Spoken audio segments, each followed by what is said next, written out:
Pemirsa Unhas TV, senang sekali saya Zara Sabita Suceng dapat kembali menjumpai Anda dalam program Unhas Daily.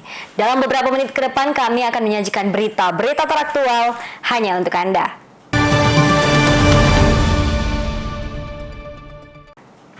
Pemirsa, merayakan Hari Raya Idul Fitri juga identik dengan penampilan berpakaian yang menarik.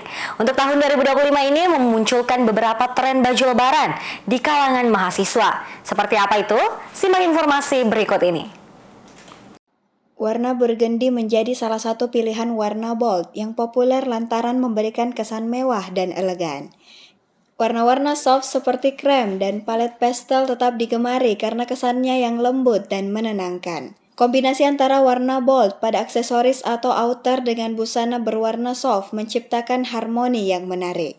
Untuk model abaya dengan siluet yang lebih simpel namun tetap elegan masih banyak diminati.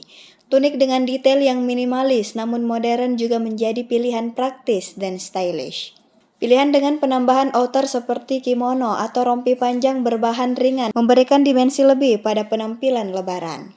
Yang saya amati dan saya lihat di sosmed itu tren warna baju lebaran 2025 itu warna burgundy. Modelnya itu kayak abaya, terus kayak outer-outer gitu. Untuk warnanya sendiri tuh seperti warna coklat, warna krim, ataupun warna-warna soft lainnya. Kemudian untuk tren baju lebaran tahun ini, tahun 2025 mungkin seperti tunik-tunik ataupun abaya maupun vest yang saya gunakan sekarang. Kalau tren model baju lebaran tahun ini yang kulihat-lihat itu banyak orang yang pakai yang pesan dan pakai outer, terus banyak juga pakai model abaya yang ada juga yang tilenya, ada brokatnya. Dan sekarang kayaknya orang-orang lebih suka pakai outfit yang simple, tidak berlayer-layer. Untuk warna kayaknya tidak ada warna spesifik karena kulihat di semua sosial media atau market shop itu tidak ada yang menjual warna khusus, kayaknya semua merata. Dan rata-rata untuk setiap saya cek pembeliannya pasti semua warnanya yang sold out, jadi tidak ada warna khusus yang saya rasa. Sentuhan detail pada busana lebaran 2025 cenderung lebih simpel dan tidak berlebihan. Aplikasi brokat dengan motif yang modern dan penempatan yang strategis akan menambahkan kesan mewah tanpa terkesan ramai. Detail ruffle yang sederhana, manik-manik yang halus, atau bordir yang minimalis diperkirakan akan menghiasi busana lebaran tahun ini. Aksesoris juga memiliki peran penting dalam menyempurnakan gaya lebaran 2025. Scarf atau hijab dengan warna yang senada atau kontras dengan busana akan menjadi pilihan. Tas berukuran sedang dengan desain yang simpel namun elegan akan melengkapi penampilan. Flat shoes atau wedges dengan desain yang minimalis namun tetap stylish akan menjadi pilihan yang nyaman untuk beraktivitas selama hari raya. Aminah Rahma Ahmad, Unhas TV. Pemirsa, gangguan asam lambung atau GERD sering sekali dialami oleh banyak orang dan dapat mengganggu aktivitas sehari-hari. Namun tahukah Anda ada beberapa langkah mudah yang bisa dilakukan untuk mencegah GERD ini? Simak penjelasan dokter spesialis berikut ini. GERD atau gastroesophageal reflux disease merupakan masalah kesehatan yang terjadi ketika asam lambung naik ke kerongkongan. Kondisi ini dapat menyebabkan berbagai gejala seperti rasa terbakar di dada, mual, perut kembung, hingga sesak nafas. Meskipun GERD merupakan masalah umum, kondisi ini dapat dicegah dengan mengubah pola hidup dan pola makan yang lebih sehat. Salah satu faktor penting yang perlu diperhatikan adalah jumlah dan jenis makanan yang dikonsumsi, khususnya makanan yang tinggi protein. Menurut Dr. Marhen Harjo M. Biomed PhD, Ketua Departemen Biokimia Fakultas Kedokteran Unhas, mengonsumsi protein secara berlebihan dapat merangsang produksi asam lambung yang lebih banyak. Hal ini disebabkan oleh peran sel parietal dalam lambung yang menghasilkan asam klorida atau HCl untuk mencerna protein. Untuk mencegah GERD, konsumsi makanan sebaiknya disesuaikan dengan kapasitas lambung, sehingga produksi asam lambung tetap terkontrol. Jadi kalau kita belum menderita GERD ya, yang pertama yang kita sebaiknya lakukan adalah bagaimana kita menjaga keseimbangan antara jumlah makanan yang kita konsumsi, terutama protein ya, dengan bagaimana kapasitas kerja dari lambung kita. Jadi kalau Kalau terlalu banyak protein mengakibatkan sel parietal akan menghasilkan lebih banyak HCl untuk mengaktifkan enzim peptidasenya, namanya enzim untuk menghancurkan lemak tadi ya, menghancurkan protein tadi.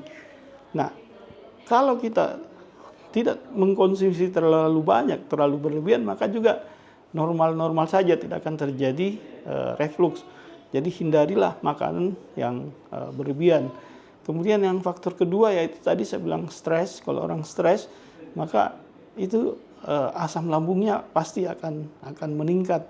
Dengan demikian kemungkinan terjadinya GERD juga menjadi lebih besar. Dan yang ketiga, kalau sudah Anda menderita penyakit GERD ini, itu kan tadi pencegahannya ya. Kalau sudah terlanjur menderita, maka jalan satu-satunya harus pergi ke dokter ya, untuk diberikan mungkin obat untuk menurunkan produksi HCl lambung ini atau menetralisir HCl lambung. Dr. Marhen menambahkan, stres menjadi salah satu faktor risiko utama yang memicu kenaikan asam lambung.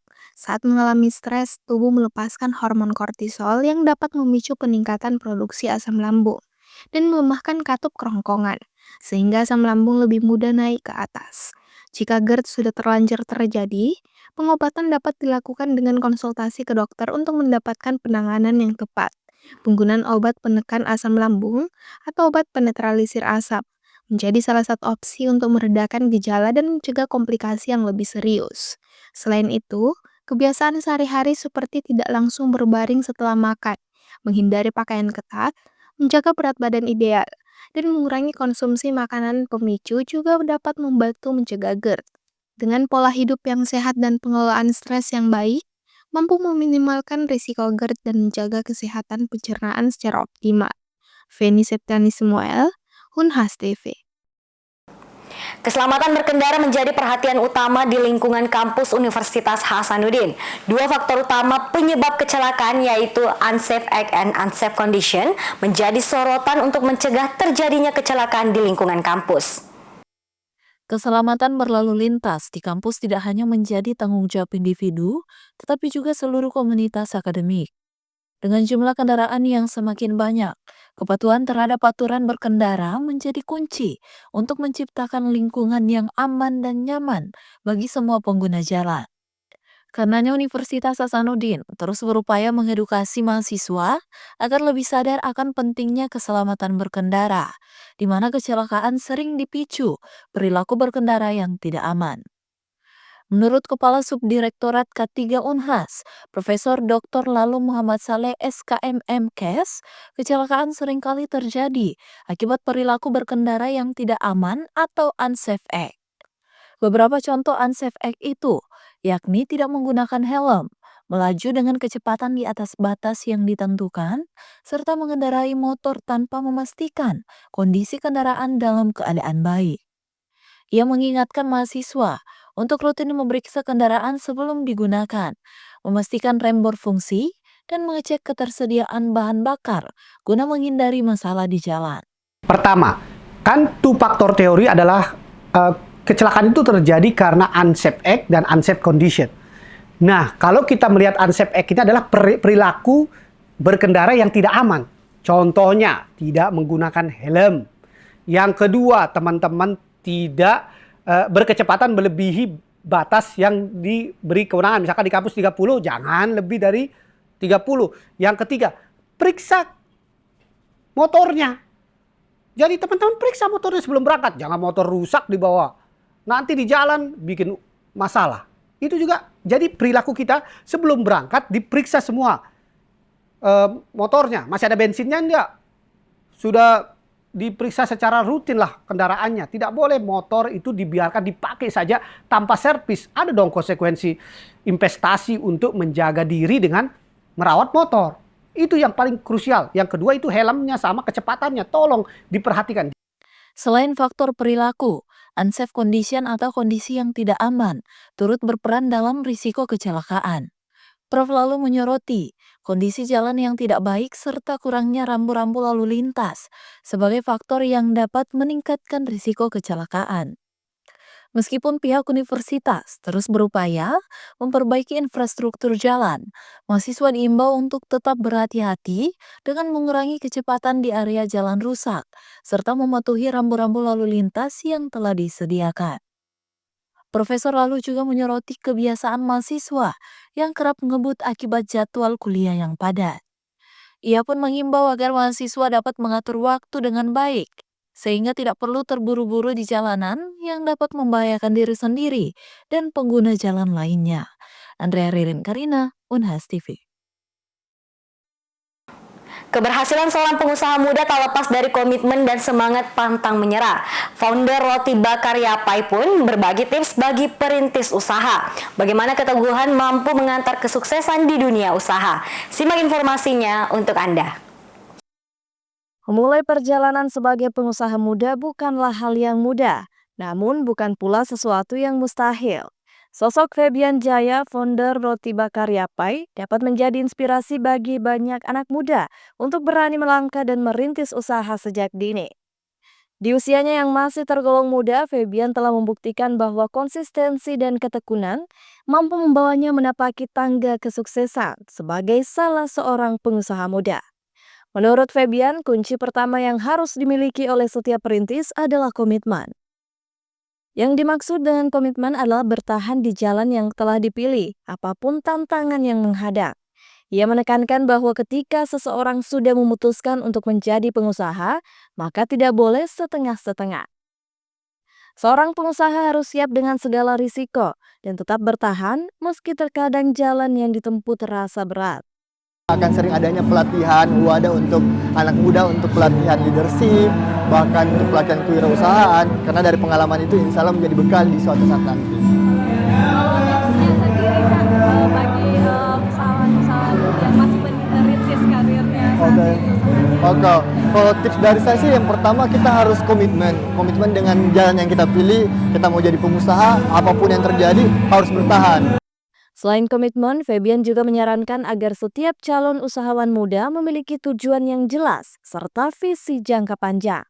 Dengan memiliki arah yang pasti, seorang pengusaha tidak akan mudah goyah ketika menghadapi kegagalan atau rintangan. Justru menurutnya, dari setiap kegagalan itulah akan lahir pelajaran dan pengalaman yang memperkuat mental dalam berbisnis. Febian pun mengajak anak muda untuk terus belajar dan berjejaring. Dunia usaha bergerak dinamis, sehingga keterbukaan terhadap hal-hal baru menjadi keharusan. Melalui komunitas, seminar, hingga kolaborasi, seorang pengusaha muda bisa terus berkembang dan menemukan peluang-peluang baru. Sebab bagi Febian, sukses tidak datang dalam semalam, melainkan dari proses panjang yang dijalani dengan sepenuh hati. Rahmatia, Andi Muhammad Syafrizal, Unhas TV. Baik pemirsa, berita tadi sekaligus menutup perjumpaan kita hari ini. Jangan lupa untuk terus saksikan Unhas Daily hanya di Unhas TV. Saya Sarah Sabita Suceng beserta seluruh kru yang bertugas, pamit undur diri dan sampai jumpa.